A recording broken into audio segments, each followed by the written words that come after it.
Buen día, nosotros somos alumnos de Ingeniería Industrial de la clase de Planeación y Diseño de Instalaciones con la ingeniera Carolina Isabel Córdoba Ramos.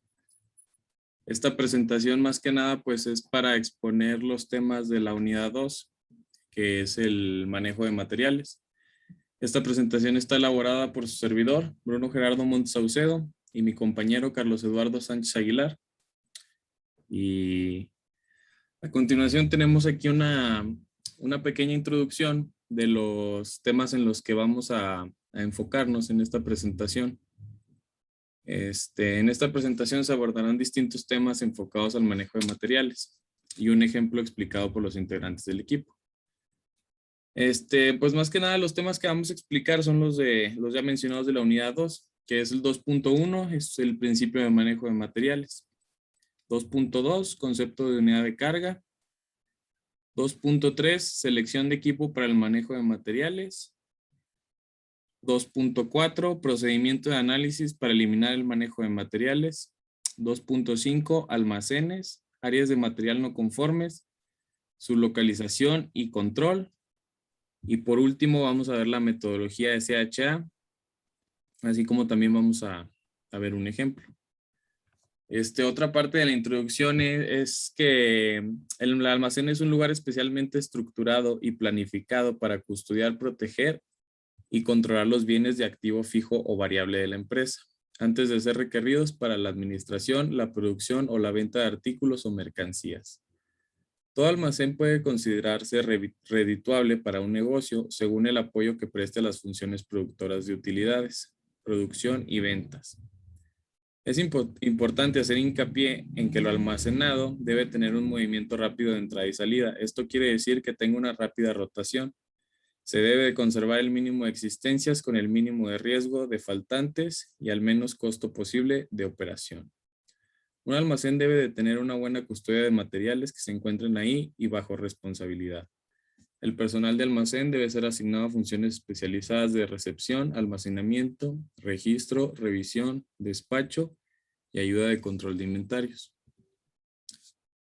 Entonces ya después de esta pequeña introducción, ahora sí vamos a enfocarnos en los temas que son los de la unidad 2 y el primero de ellos pues es el manejo de materiales. Primero vamos a ver pues la definición del principio de manejo de materiales, ¿no? Que es la arte y ciencia de mover, almacenar, proteger y controlar los materiales. Proveer la cantidad correcta de material correcto, en el lugar correcto y en las condiciones correctas. En la posición correcta, al costo correcto, con los métodos correctos. Ahora, pues por otro lado tenemos lo que viene siendo la importancia del manejo de materiales. Aquí, pues nos dice que representa una de las actividades claves para la productividad del sistema. Se estima que en promedio del 60 al 80% del tiempo total del ciclo de manufactura es tiempo de manejo de materiales. Por eso se hace tanto hincapié en este tema. Ahora vamos a ver lo que son los principios. Según el Industrial Committee of Material Handling Education, se aceptan 20 principios. El primero de ellos es planeamiento, flujo de material, gravedad, carga unitaria, automatización, estandarización, peso muerto, mantenimiento, control, rendimiento, sistemas, simplificación, utilización de espacio, mecanización, selección de equipo, adaptabilidad, utilización, obsolescencia, capacidad y seguridad. Ahora pues vamos a ver una pequeña explicación de cada uno de los principios que veníamos mencionando. El del primero es planear todo el manejo de materiales y las actividades de almacenamiento con el fin de obtener la eficiencia máxima en el conjunto de operaciones. Principio de sistemas. Integrar muchas actividades de manipulación es muy práctico. Hay que tener atención a los vendedores, recepción, almacenamiento, producción, inspección, empaque, bodegas, envíos, transporte y atención al cliente. El tercero es principio de flujo de materiales. Disponer de una secuencia de operaciones y distribución del equipo que optimice el flujo de materiales. ¿Esto qué nos quiere decir? Que tenemos que tener una secuencia correcta de los materiales para tener una secuencia correcta de las operaciones para que la distribución sea óptima y de esta manera pues tener un mejor flujo de materiales. El principio de la simplificación es simplificar el manejo por medio de la reducción, eliminación o la combinación del movimiento y o equipos innecesarios. El principio de gravedad dice que es utilizar la gravedad para mover el material a donde sea más práctico. Principio de la utilización de espacio es hacer uso óptimo del volumen del inmueble. El 7, principio del tamaño unitario, incrementar la cantidad, el tamaño o el peso de las cargas unitarias o la tasa de flujo. 8, principio de mecanización, mecanizar las operaciones de manipulación. Principio de automatización, hacer que la automatización incluya funciones de producción, manejo y almacenamiento. Principio de selección de equipo. Al seleccionar el equipo de manejo, hay que considerar todos los aspectos del material que se manipulará, el movimiento y el método que se va a utilizar. El principio de estandarización nos dice que tenemos que estandarizar todos los métodos, así como los tipos y los tamaños de equipo para ello. La adaptabilidad es usar los métodos y el equipo que realicen del mejor modo varias tareas y aplicaciones. O sea, pues podríamos decir que es la que mejor quede o la que mejor se le adapte a cada uno. El principio del peso muerto es reducir la razón de peso muerto del equipo de manipulación o la carga que soportará. El de utilización nos dice que es planear la utilización óptima del equipo y la mano de obra para el manejo de materiales. El principio de mantenimiento pues es planear los mantenimientos, ¿no? Como preventivo, correctivo y los que ya conocemos. El principio de obsolescencia es reemplazar los métodos obsoletos del equipo y de manejo en los casos en que otros más eficientes mejoren las operaciones. Pues como sabemos aquí la tecnología siempre va avanzando, ¿no? Entonces lo que nos dice este principio es que no hay que quedarnos con los mismos métodos de siempre, sino hay métodos que ya quedan obsoletos y pues hay que irlos reemplazando. Principio de control es usar las actividades de manejo para mejorar el control de inventario de producción y la atención de las órdenes. Principio de capacidad, de emplear el equipo de manejo para alcanzar la capacidad de producción que se desea. De rendimiento es determinar la eficacia del rendimiento del manejo en términos de gasto por unidad manejada. Y el principio de seguridad nos dice que debemos de contar con métodos y equipo apropiados para hacer el manejo con seguridad. Ahora vamos al siguiente tema, que es el concepto de unidad de carga. ¿Qué es la unidad de carga? Pues básicamente es una unidad básica de almacenaje y transporte dispuesta sobre un soporte o embalaje modular, que pues viene siendo una caja o un contenedor, más que otra cosa. Con el fin de conseguir una manutención eficiente. Las unidades de carga se manipulan en los puntos de trabajo tales como un almacén general, almacén de reserva, un almacén de picking, un elemento de transporte interno, etc. Por lo que en una misma instalación se puede manejar un solo tipo de unidad de carga o pueden convivir distintas modalidades. La unidad de carga puede dividirse en elementos más pequeños que también pueden manipularse. La primera división lógica da como resultado las unidades de preparación de pedidos, que son las unidades mínimas de producto que se pueden servir a un cliente para cada referencia. A su vez, la unidad de preparación de pedidos se vuelve a dividir en unidades de entrega, que son agrupaciones formadas por unidades de venta que permiten una explotación optimizada de los sistemas de producción, distribución o comercialización. Si esta unidad no coincide con la preparación de pedidos, esto significa que hay un mayorista entre el proveedor y el detallista. Asimismo, esta unidad de entrega puede subdividirse en unidades de venta, que son las menores unidades de producto que el consumidor puede comprar al detalle. Y luego, pues aquí tenemos una imagen que nos representa las divisiones, nos representa gráficamente cómo se hacen las divisiones de esto que les veníamos comentando.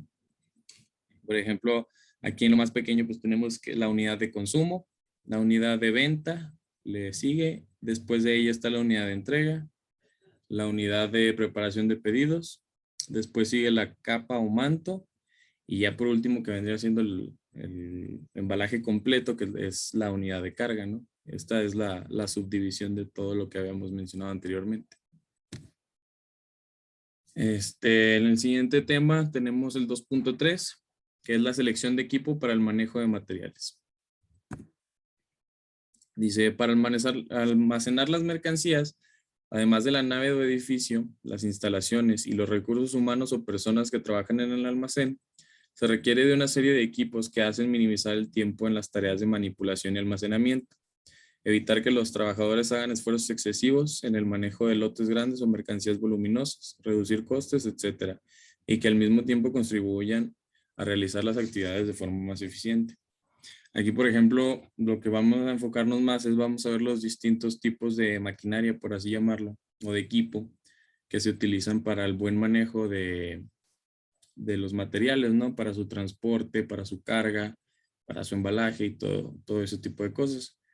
Primero tenemos los equipos de almacenamiento dinámico. Son los que se pueden utilizar para almacenar las mercancías que se van a dividir en grupos. Específicamente en dos, que son equipos con movimiento y sin traslado y equipos con movimiento y con capacidad para trasladarse. Pero ¿qué es un equipo con movimiento y sin traslado? Son equipos que están fijos al suelo del edificio, presentan la ventaja de permitir un transporte continuo de mercancías, cuyo flujo puede ser constante.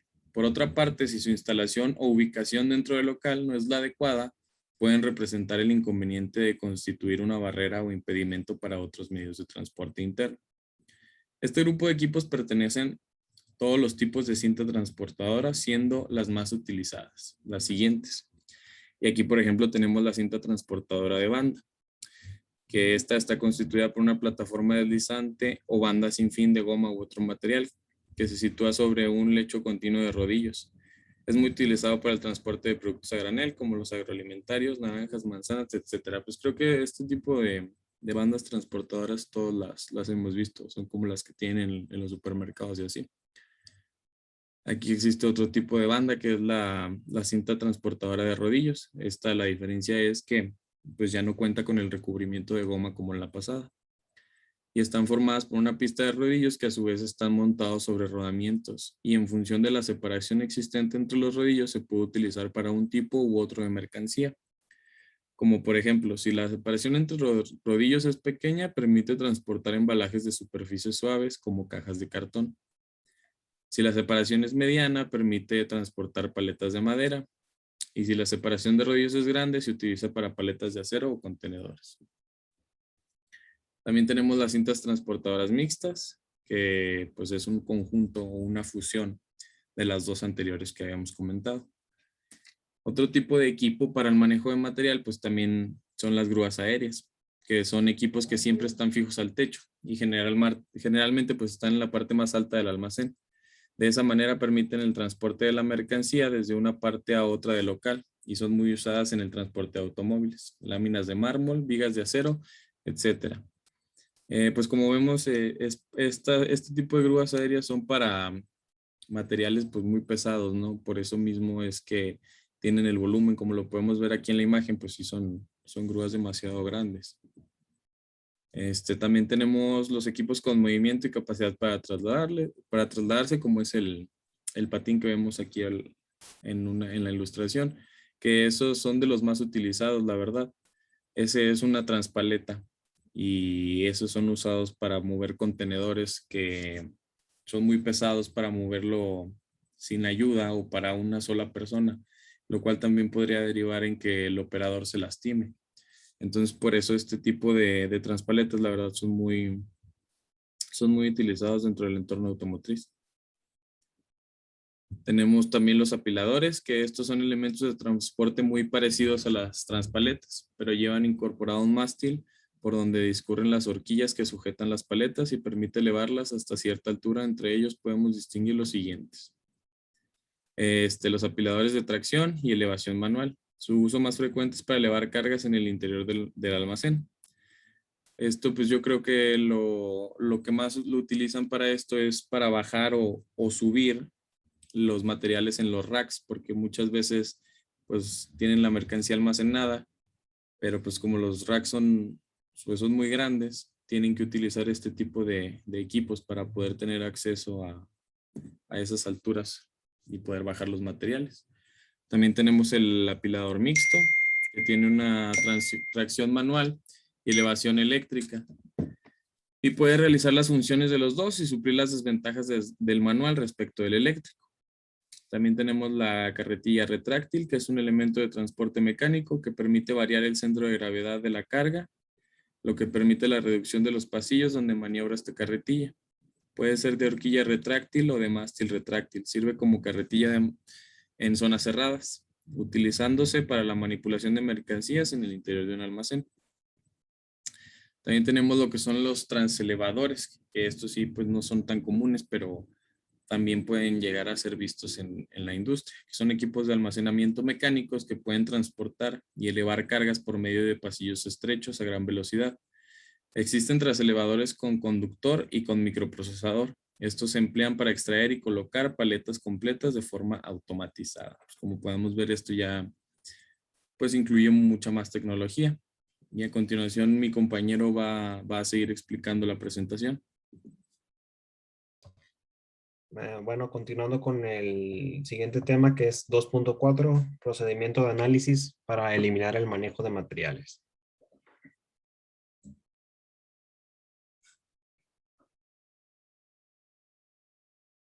La siguiente, Bruno.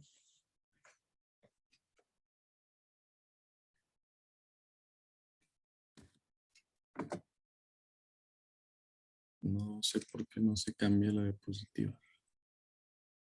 Ahí está. Bueno, el procedimiento de análisis para eliminar el manejo de materiales. Bueno, el primer paso sería reducir el tiempo dedicado a recoger material, ya que con frecuencia se piensa que en el manejo de materiales solo como transporte y no se toma en cuenta el posicionamiento en la estación de trabajo, que tiene la misma importancia. Y como muchas veces se pasa por alto el posicionamiento del material en la estación de trabajo, quizás ofrezca mayores oportunidades de ahorro que el transporte. El segundo paso sería usar equipo mecanizado o automático, mecanizar el manejo de materiales, casi siempre reducir costos de mano de obra y los daños de materiales. Mejora la calidad, alivia la fatiga y también aumenta la producción. Más sin embargo, tenemos que tener cuidado a la hora de seleccionar los equipos y los métodos adecuados. Y la estandarización del equipo es importante, puesto que simplifica la capacitación del operario y además también permite intercambiar equipo y requiere menos refacciones. El tercer paso sería utilizar mejor las instalaciones de manejo de materiales existentes para de esta manera asegurar el mayor rendimiento del equipo de manejo de materiales. Debe otra vez con efectividad. Así tanto los métodos como el equipo deben tener la suficiente flexibilidad para realizar una variedad de tareas de manejo de materiales en condiciones variables. El cuarto paso sería manejar los materiales con más cuidado. Investigaciones industriales indican que el 40% de las acciones en la planta ocurren durante las operaciones de manejo de materiales, y de estos el 25% son causados por el levantamiento y cambio de lugar de materiales. Con un análisis cuidadoso del manejo de materiales y el uso de dispositivos mecánicos para ese manejo cuando es posible, se reduce la fatiga y los accidentes de los empleados. El quinto paso sería considerar la aplicación de código de barras para los inventarios y actividades relacionadas. La mayoría de los técnicos tienen conocimientos de los códigos de barras y el escáner o lector. El código de barras ha acordado las colas en las cajas del supermercado y de las tiendas de departamento. Las barras negras y los espacios en blancos representan dígitos que representan de manera única el producto y su fabricante. Una vez que este se lee el Código Universal del Producto o UPC en la caja, los datos decodificados se mandan a una computadora que registra la información oportuna sobre productividad, estado de inventario y ventas. Procedimiento de análisis para eliminar el manejo de materiales. Al hablar sobre la eliminación del manejo de materiales, hacemos referencia al hecho de que debemos mantener un estándar en nuestros procesos, eliminando así aquellos procesos que nos sirven y ajustarnos a las necesidades del cliente, produciendo lo que necesitamos manteniendo niveles de inventario pequeños. Y para ello usaremos los principios expuestos por el profesor Yamashina, que tenemos que son los almacenes, áreas de material no conformes, su localización y control.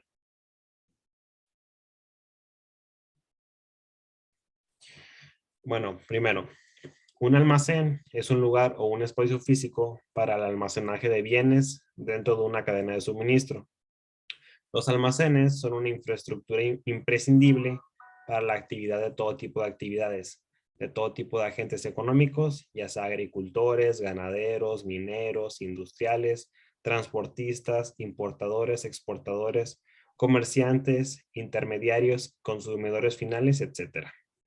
Y estos constituyen una parte habitual de las exposiciones agrarias y ganaderas, o en muchos casos formando parte de la vivienda rural tradicional, o de construcciones tradicionales o de construcciones peculiares, así como de fábricas, polígonos industriales e instalaciones industriales de todo tipo, y de los espacios dedicados al transporte, como son los aeropuertos, instalaciones ferroviarias y el comercio, que son los centros comerciales o grandes superficies.